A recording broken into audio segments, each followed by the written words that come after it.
brighter, but I would also say that the light of the spirit within us is getting dimmer day by day. The ambience of educationists here reminds me of my schools. In the morning prayers, we used to say, "From darkness, lead me into light."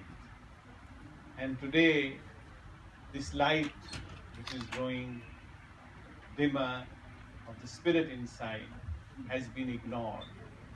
And without this light, our education remains incomplete. The second step was when I joined the Delhi University, and in the hall there was an etching which said, "Vidya Vinena Shobhite," means that without humility, education is incomplete. When we think that we know everything, then it only boosts the ego. And with that, we get back into ignorance. Something very interesting Socrates said when people said that you're the most learned man in the planet Earth. And he said, "Yes, I know I'm very knowledgeable because I know that I know nothing." So, this is where we have to understand that without this humility, we become very dry, very compassionless, and very arbitrary personalities. And education is not all about technology, it is also about the personality which has to develop. Recently, I was in one of these prestigious universities, which different speakers showed you on the 20% and so forth in different parts of the BRIC countries. And I was watching a football match between two universities. And obviously, every player, everyone in the audience had his favorite team. But when their favorite team lost, they became so angry, they started shouting, they started breaking furniture, they started throwing beer bottles. And when the police came, instead of retrieving, they started fighting with the police. So it set me thinking that, all these prestigious universities that all the great speakers talked about, what happened to their students, these graduates who had all this technical knowledge, all these PhDs, all these researches and so forth, that they had no control over their anger. And I introspected that where are we going with our education? We are progressing, yes, but in what direction and what are we leaving behind? And I realized that these institutions that everybody has been talking about, they teach you about how to be successful in your career, but they do not teach you how to love the world. They do not teach you how to become balanced and mature personalities. They do not teach you how to be caring and sharing. They do not teach you how to be peacefully coexist. They do not teach you how to resolve problems in a spirit of sacrifice and tolerance.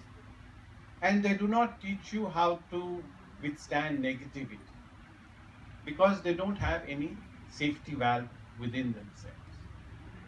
We cannot get these safety valves from textbooks. These safety valves have to come from the knowledge of the self. And that's what Socrates said, know thyself. And that is what all the ancient cultures have talked about. In China, we had Confucius, Lao Tse. They talked about the energy within us called Qi. They described it like that, or Tao, as Lao Tse mentioned. Also, in the Eastern cultures, in Islam, they called it the Ruh. In Christianity, they refer to it as a cool wind of the Holy Ghost.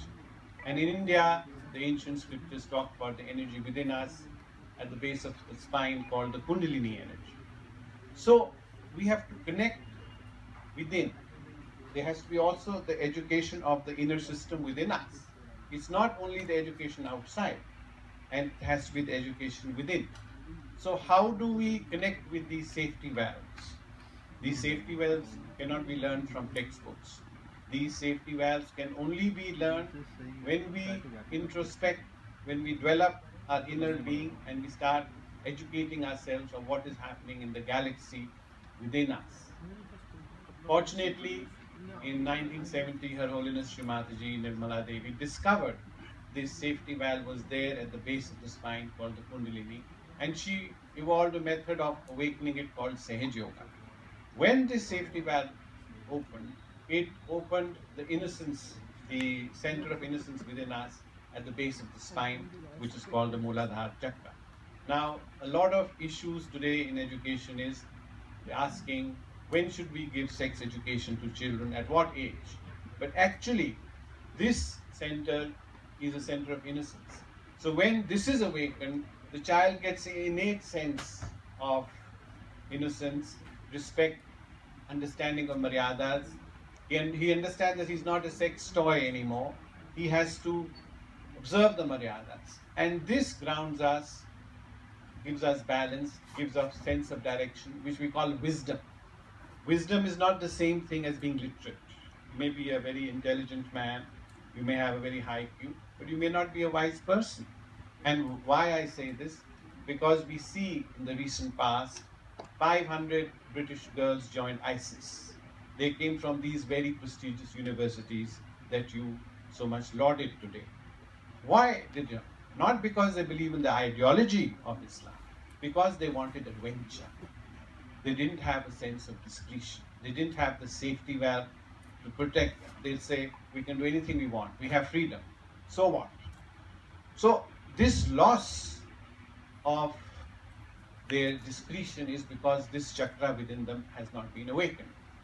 And when this chakra is awakened, it automatically awakens 7 other centers within you which are connected to your consciousness, which give you this sense of direction.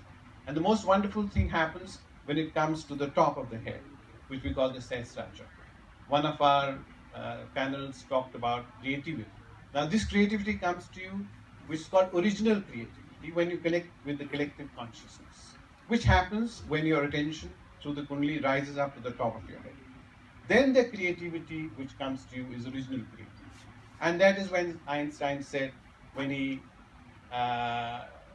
bounced on the theory of relativity, he said from somewhere unknown, it dawned upon him. When he was not thinking about it, that's when that creativity. So when you enter that state of collective consciousness, that is when original creativity comes to you.